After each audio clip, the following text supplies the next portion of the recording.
Hey, it's Patrick back with another history lesson for the modern investor, this time from Dad's house, or Mount Vernon as it's better known, home to George Washington.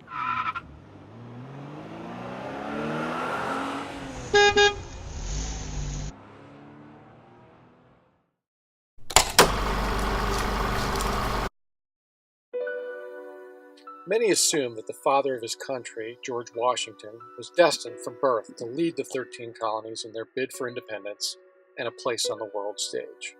But nothing could be further from the historical truth. Apocryphal myths about chopping down cherry trees have obscured just how random his rise to power was. The Washington family lived on the shores of the Potomac River in Fairfax County since George's great-grandfather settled there in the late 1600s. His father, Augustine Washington, was a justice of the peace who had 3 children in his first marriage, and George became the first of 6 in his second.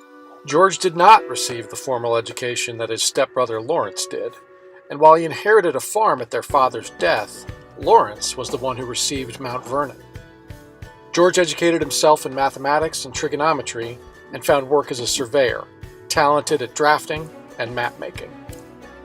As a younger sibling in the age of primogeniture, he did what many young men of the 18th century did and joined the military, serving as a militia leader during the French and Indian War, and later petitioning the crown for a commission in the regular British Army.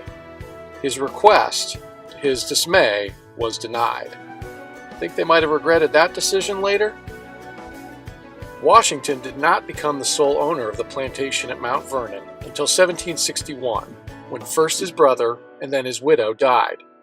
But with their passing, he assumed the duties of a gentleman planner and became involved in local and then national politics.